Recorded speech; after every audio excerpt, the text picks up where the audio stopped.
عید کا معنی خوشی ہے، میلاد کا معنی پیدائش ہے، یعنی کہ نبی پاک علیہ الصلوۃ والسلام کی پیدائش پر خوشی منانا۔ تو سب سے پہلے تو یہ دعویٰ ہی غلط ہے کہ نبی پاک علیہ الصلوۃ والسلام کی پیدائش پر کسی نے خوشی نہیں کی۔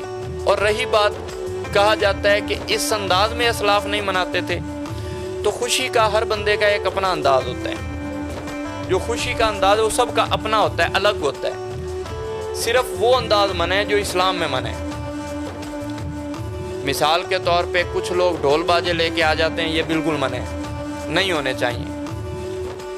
اور بسا اوقات میلاد کی جو محفل ہے اس میں سپیکر اتنے جو ہے وہ لاؤڈ ہوتے ہیں کہ قریب گھروں میں کوئی مریض ہوتا ہے، کوئی بچے ہوتے ہیں تو وہ ڈسٹرب ہوتے ہیں، ایسا نہیں ہونا چاہیے۔ اچھا یہ بھی بتائے گا کہ 12 ربیع الاول کے دن ہم نے یہ بھی دیکھا ہے کہ کچھ لوگ پہاڑیاں بناتے ہیں اور اس میں رنگ برنگی ریت ہوتی ہیں اور کھلونے ہوتے ہیں اور کچھ ایسے ماڈلز پڑے ہوتے ہیں جس طرح خانہ کعبہ کے، مدینہ منورہ کے ماڈلز ہوتے ہیں، تو کچھ لوگ پہاڑیاں بناتے ہیں 12 ربیع الاول کے دن، اس کی کیا شرعی حیثیت ہے؟ اچھا ایسا ہے کہ عکس بنا لینے میں جو ہے وہ سادہ نظر میں دیکھا جائے تو برائی نہیں ہے، مگر ہم نے دیکھا ہے کہ جب ایسے حالات ہوتے ہیں تو پھر وہی میں نے پہلے بھی کہا کہ ڈھول باجے آ جاتے ہیں، گانے چل جاتے ہیں، بالکل منع ہے۔ وہاں پر ہماری جو مائیں بہنیں ہیں وہ پردے کے بغیر گھروں سے باہر آ جاتی ہیں، یہ بھی بالکل منع ہے۔ اور ویسے بھی ایسے معاملات سے بچنا چاہیے جہاں پیسہ ضائع ہو رہا ہے۔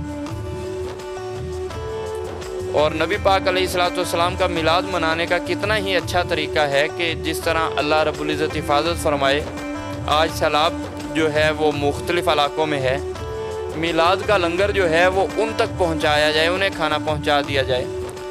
آج کئی غریب ایسے ہیں جنہیں ذاتی طور پر میں جانتا ہوں جو بجلی کا بل نہیں بھر سکتے اور ان کا دل بھی نہیں کرتا کسی سے مانگنے کے لیے، عزت دار لوگ ہیں، سفید پوش ہیں، تو کتنی خوبصورت بات ہے کہ اپنے گھر پر تو چراغاں کرنی ہے، یہ اچھی بات ہے، مگر اس میں کمی کر کے اس غریب کا بل بھر دیا جائے اور اس کے گھر کا بلب چلتا رہے، تو یہ بھی میلاد کا چراغاں بڑا خوبصورت چراغ ہیں۔ سرکار علیہ تحیت و سلام کی آمد کی خوشی منانے کا ایک یہ بھی انداز ہے کہ آپ کی سیرت کو اپنایا جائے، آپ جو دین لے کر آئے اس پر عمل کیا جائے۔ ربیع الاول کے مہینے میں ہم نے یہ بھی دیکھا ہے کچھ ایسی محفلیں ہوتی ہیں جو عشاء کے بعد شروع ہوتی ہیں اور پھر فجر کے بعد ختم ہوتی ہیں یا فجر سے پہلے ختم ہو جاتی ہیں، مطلب کہ ساری رات محفل کا سلسلہ جاری رہتا ہے، تو اتنی طویل محفلوں کے بارے میں آپ کیا کہیں گے؟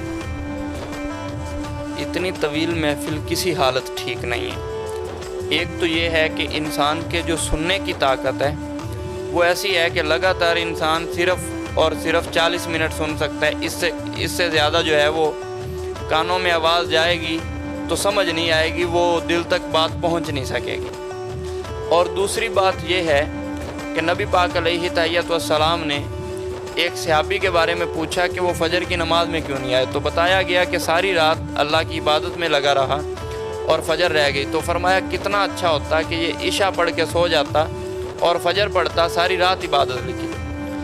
اور جو میلاد کی محفل ہے اس میں اہم چیزیں 3 ہیں، اللہ کا کلام یعنی کہ قرآن کی تلاوت، تو یہ 5-7 منٹ میں جو ہے ہو جائے تو بڑی بہترین ہے، اور نبی پاک علیہ الصلوۃ والسلام کی نعت شریف، اس پہ بھی زیادہ سے زیادہ 10 منٹ ہونے چاہیے، ایک خوبصورت آواز والا اچھا نعت خواں بلایا جائے اور وہ 5-7 منٹ میں نبی پاک علیہ الصلوۃ والسلام کی شان میں کچھ شعر پڑھ دے، اور پھر اس کے بعد کوئی اصلاح کرنے والا مبلغ ہو۔